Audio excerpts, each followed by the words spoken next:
بھائیوں، بزرگوں، دوستوں، گزشتہ 3-4 ہفتے سے ایک مذموم صفت جھوٹ پر کچھ ضروری باتیں بندہ عرض کر رہا ہے، اور آپ جانتے ہیں نیکیاں بندے کرتے ہیں، اور الحمدللہ ہر سلیم الطبع نیک فطرت انسان کے دل میں اللہ تعالیٰ نے نیکی کرنا کی ہدایت و دیت فرمائی ہے۔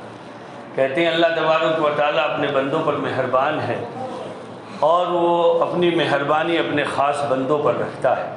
جتنی بھی نیکیاں ہیں، وہ نماز روزے کی نیکیاں ہوں، یا اپنے معاشرے میں لوگوں کے ساتھ خیر و بھلائی کا معاملہ ہو، یا دنیا کے انسانوں کے ساتھ محبت کا سلوک ہو، یہ ساری نیکیاں اللہ کی طرف سے انہی لوگوں کو کرنے کی ہدایت ملتی ہے جو دراصل اللہ کے محبوب بندے ہوتے ہیں۔ اس لیے جب بھی کبھی موقع عبادت کا، کچھ نیکی کا ملے تو دل میں خوش ہوا کیجیے، اور سمجھیے کہ الحمدللہ اللہ تعالیٰ نے یہ موقع دیا۔ ہمارے نبی حضرت محمد صلی اللہ علیہ وسلم کی سنت کتابوں میں مذکور ہے کہ جب بھی آپ کوئی نیکی کرتے، کوئی بھی بھلائی کا کام کرتے تو الحمدللہ کہتے، تمام تعریف اللہ کی۔ اور لا حول ولا قوت الا باللہ کا مطلب یہی ہے کہ اللہ بھلائی کی طاقت اور برائی سے بچنے کی طاقت سوائے تیرے کوئی دوسرا نہیں دے سکتا۔ یعنی بھلائی انسان کرتا ہی ہے اللہ کی مدد سے، اور انسان سے جب خدا کی مدد ہٹ جاتی ہے تبھی انسان برائی کرتا ہے۔ جی تو بھائیوں، یہ تو ہے ہی، لیکن نیکیوں کے مقابلے میں برائیوں سے بچنا زیادہ دشوار ہے، اور اسی لیے ایک آدمی نے اگر نیکی نہیں کی تو چلے گا، لیکن وہ برائی نہ کرے۔ برائی جو ہے وہ انسان کی نیکیوں کو کھا جاتی ہے۔ جیسے حدیث شریف میں فرمایا کہ مسجدوں میں گفتگو کرنا، دنیاوی بات کرنا ایسا ہے جیسے کہ سر سے استورے کے ذریعے سر کے بال کو صاف کرنا۔ لیکن دیکھیے آج حدیث شریف میں سرکار مدینہ صلی اللہ علیہ وسلم نے فرمایا یاتی علی الناس زمان، کہ لوگوں تم پر ایک زمانہ ایسا آنے والا ہے، حدیثہم فی مساجدہم، کہ ان کی اکثر باتیں آ کر مسجد میں ہوا کریں گی۔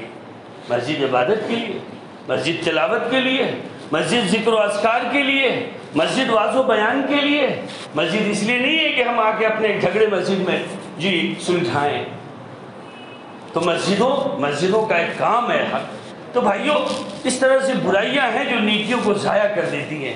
ان میں ایک بہت خطرناک برائی، بہت تباہ کن برائی، ایسی برائی کہ جو ہمیشہ شیطانوں کے چیلوں میں اللہ نے پیدا کی ہے، یا شیطانوں کا مشن جس صفت سے آگے بڑھتا ہے وہ جھوٹ ہے۔ جھوٹ، شیطان کا سارا پھندا جھوٹ کی بنیاد پہ چلتا ہے، شیطان کا سارا نظام جھوٹ کی بنیاد پہ چلتا ہے۔ اس لیے اسلام نے جھوٹ کو بہت ناپسند کیا، اور قرآن مجید میں نے بار بار آپ کے سامنے وہ آیت پڑھی ہے کہ اللہ تعالیٰ نے کہا فَاجْتَنِبُوا الرِّجْسَ مِنَ الْأَوْثَانِ وَاجْتَنِبُوا قَوْلَ الزُّورِ۔ اے دنیا میں ایمان لانے والو، اللہ کو ایک ماننے والو، بت پرستی سے بچو، بتوں کی پوجا سے بچو، بتوں کا احترام کرنے سے بچو، بتوں کے روب داب سے بچو۔ جیسا کہ ہمارے بہت سے لوگ ہیں جو شیطانوں سے ڈرتے، جو سحر اور جادو کرنے والوں سے ایسے ڈرتے ہیں جیسے خدا نہ خواستہ اللہ سے ڈرا جاتا ہے۔ ڈرنے والی ذات صرف اللہ کی ہے۔ فَلَا تَخْشَوْهُمْ وَاخْشَوْنِي۔ میں آپ کو بڑی پتے کی بات کہوں، کوئی ساحر، کوئی جادوگر، کوئی نظر لگانے والا، خدا کی قسم وہ اللہ کا محتاج ہے۔ وہ اپنی مرضی سے کسی پر چاہے جادو کر دے، اور جادو اثر کر جائے ضروری نہیں ہے۔ جادو بھی اسی پر اثر کرتا ہے جس کے بارے میں اللہ چاہتے ہیں۔ اس لیے بہتر رائے اور مضبوط رائے یہ ہے کہ صرف اللہ سے ڈرا جائے۔ فَلَا تَخْشَوْهُمْ وَاخْشَوْنِي۔ میں آپ سے عرض کر رہا ہوں جھوٹ کے بارے میں، جھوٹ اتنی بری چیز ہے، جھوٹ اتنی بری وبا ہے، جھوٹ اتنا سنگین جرم ہے کہ جب آدمی اس کو کرتا ہے تو وہ داغدار ہو جاتا ہے، اللہ کی نظر میں وہ عیبدار ہو جاتا ہے۔ جیسے ہمارے ہاں کسی کا پیٹ ٹوٹ جائے ہم اسے لنگڑا کہتے، کسی کا ہاتھ ٹوٹ جائے اسے لولہا کہتے، کسی کی آنکھ جاتی رہے اس کو کانا کہتے ہیں۔ اسی طرح اللہ کے نزدیک اس کے بندوں میں وہ لوگ جو جھوٹ کو جنہوں نے اپنا وتیرہ بنا رکھا ہے، جھوٹ کو جنہوں نے اپنا پیشہ بنا رکھا ہے۔ کل ہی میں نے گزشتہ ہفتے آپ کے سامنے قرآن مجید کی آیت پڑھی تھی کہ جس میں اللہ تعالیٰ فرماتے ہیں ان الذین یشترون بعہد اللہ وایمانہم ثمنا قلیلا اولئک لا خلاق لہم فی الآخرہ۔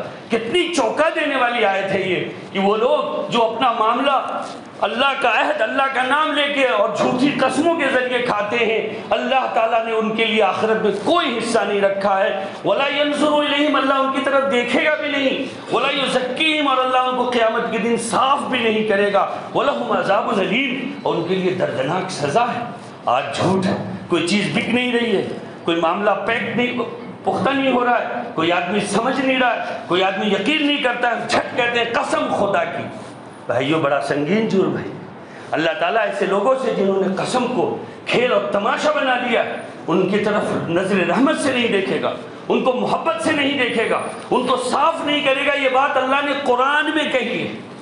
قرآن میں اللہ نے یہ بھی کہی جو میں نے دی، وَلَا تُطِعْ كُلَّ حَلَّافٍ مَّهِينٍ، لوگوں جس سماج میں جو جھوٹا ہو اس کی باتوں کا اعتبار نہ کرو، اس کے چکر میں نہ پڑا کرو، اس کی باتوں میں مت آیا کرو، وہ جھوٹا ہے، وہ تم سے جھوٹ بول رہا ہے۔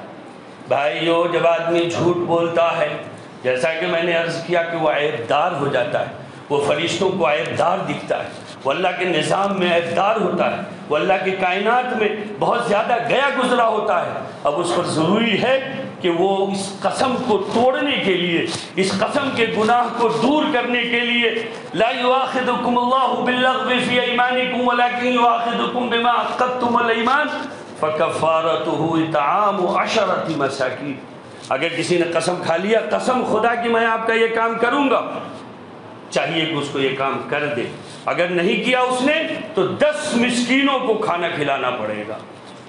اطعام 10 مساکین من اوسط ما تطعمون اہلیکم او کسوتہم، یا انہیں 10 آدمی کو کپڑا پہنانا پڑے گا، یا ایک غلام آزاد کرنا پڑے گا۔ اور کوئی بالکل ہی فقیر ہے، گیا گزرا ہے، کچھ نہیں کر سکتا، تو پھر وہ 3 دن کے روزے رکھے گا، تب اس قسم کا کفارہ ادا ہوگا۔ آج تو ہم نہ جانے کتنی قسمیں کھا رہے ہیں، ہر دفعہ اپنے معاملات کرنے والوں سے قسم کھا کے وعدہ کرتے ہیں، کل کر دوں گا، پرسوں کر دوں گا، پھر پرسوں آیا پرسوں کر دوں گا، پھر پرسوں آیا پرسوں کر، مہینوں چل رہا۔ بھائیو بزرگوں دوستو، یہ اللہ تعالیٰ نے انسان کو پاک ہونے کا طریقہ بتایا۔ قد فرض اللہ لکم تحلۃ ایمانکم، اللہ تعالیٰ نے یہ قسم کا کفارہ بیان کر کے تم کو کھلا کیا ہے، ورنہ تم بدھے ہوئے ہو، تم بچ گئے ہو دنیا میں، اب جہنم میں جاؤ گے، عذاب قبر ہوگا، تمہارے معاملات آخرت کے خراب ہو جائیں گے۔ اگر کھلنا چاہتے ہو تو جتنی قسمیں کھائی ہیں ہر قسم پر 10 مسکینوں کو کھانا کھلاؤ، یا 10 مسکینوں کو کپڑا پہناؤ، یا ایک غلام آزاد کرو، جو آج ممکن نہیں ہے۔ کچھ نہیں کر سکتے تو 3 روزے رکھو۔ اگر یہ کرو گے تو اللہ تمہارے گناہوں کو، جو جھوٹ سے تمہاری شخصیت پہ لگ گیا ہے، جو تم عیب دار ہو گئے ہو، جو تمہارے ہاتھ پیر روحانی طور پہ ٹوٹے پڑے ہیں، تم کانے دکھ رہے ہو، تم بہرے دکھ رہے ہو، تم گونگے دکھ رہے ہو اللہ کو، تب یہ عیب تم سے دور ہوگا۔ بھائیو انشاءاللہ میں اس موضوع کو اگلے ہفتے اور ایک ہفتہ لگا کر یہ مکمل کر دوں گا۔ بھائیو میں نے اس موضوع کو اس لیے چنا ہے، اس لیے منتخب کیا ہے، نمازیں خوب پڑھی جا رہی ہیں، روزے بھی رکھے جا رہے ہیں، بظاہر دین کے کام بھی بہت ہو رہے ہیں، لیکن سماج میں کوئی اویئرنیس نہیں ہے۔ ایسا لگتا ہے اللہ ناراض ہے، علماء کرام گرفتار اور قید کیے جا رہے ہیں، نیک بندے اللہ کے جن سے یہ زمین باقی ہے، ایسے لوگوں کو پیچھے دشمن لگے ہوئے ہیں۔ کیا وجہ ہے کہ ہماری ہوا اکھڑی ہوئی ہے؟ کیا وجہ ہے کہ ہمارے اندر کوئی وزن نہیں رہا؟ کیا وجہ ہے ہماری جماعتیں بٹ گئی، بکھر گئی، ٹوٹ گئی، شخصیتیں الگ الگ خیموں میں چلے گئے؟ یہ سب عذاب ہے، عذاب۔ میں آپ کو اللہ کے گھر میں یہ بات کہہ رہا ہوں، یہ عذاب ہے، علیم ہے، یہ عذاب ہے۔ 2 بھائی آپس میں لڑ پڑے، عذاب ہے۔ بھائی بہن لڑ پڑے، عذاب ہے۔ خاندان لڑ پڑے، عذاب ہے۔ یہ کوئی معمولی چیز نہیں ہے کہ جس کی وجہ سے ایک دوسرے سے بات کرنا بند ہو گیا۔ یہ سب وجہ ہے کہ ہم اعمال تو خوب کر رہے ہیں لیکن اعمال بچا نہیں پا رہے۔ آپ سمجھ گئے بات میری؟ اعمال بچانا ضروری ہے، نماز بچانا ضروری ہے، روزہ بچانا ضروری ہے۔ اللہ تعالیٰ سے دعا ہے کہ اللہ تعالیٰ تمام برائیوں سے ہماری حفاظت کرے۔